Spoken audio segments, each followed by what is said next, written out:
আসসালামু আলাইকুম রহমতুল্লাহি ওয়া বারাকাতুহু। আশা করি সকলে ভালো আছেন। আলহামদুলিল্লাহ, আল্লাহর রহমতে আপনাদের দোয়া এবং ভালোবাসা আমিও ভালো আছি।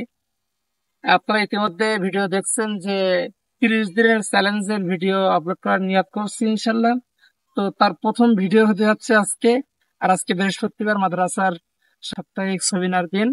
সবিনা শেষে আমরা এই যে পেরেক, তারপরে হাতুড়ি, আহ শাবল নিয়ে বাইরে গিয়ে পড়ছি। আর কোথায় যাচ্ছে দেখতে পারবেন আমাদের পুরো ভিডিও দেখলে। তো চলেন শুরু করা যাক ভিডিও। এই তো আলহামদুলিল্লাহ আমরা আমাদের গন্তব্যস্থানে পৌঁছেছি। আর এটা হলো আমাদের মাদ্রাসার পানির ঘর। আর এই পানির ঘরের যে দরজা আছে, এই যে দেখতে পাচ্ছেন, অল্প কিছুদিন আগে বাইলটা ছাড়াই যায়। আমরা আমাদের ভাষায় বাইল বলে, আপনারা আপনার ভাষায় কী বলেন অবশ্যই কমেন্টে জানাবেন। তো সময় পাচ্ছিলাম না, সময় স্বল্পতার কারণে দড়ি দিয়ে বেঁধে রাখছিলাম। তো আজ বৃহস্পতিবার, সাপ্তাহিক সবিনার দিন।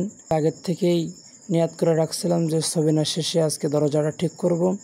তো আলহামদুলিল্লাহ, যেই কথা সেই কাজ, সবিনা শেষে লেগে পড়লাম। আর অশেষ শুকরিয়া, অল্প সময়ের মধ্যে কাজটা শেষ করতে পারলাম। এই যে আগের মতো ওকে করে ফেললাম। সকলে ভালো থাকবেন, সুস্থ থাকবেন। আসসালামু আলাইকুম রহমতুল্লাহ।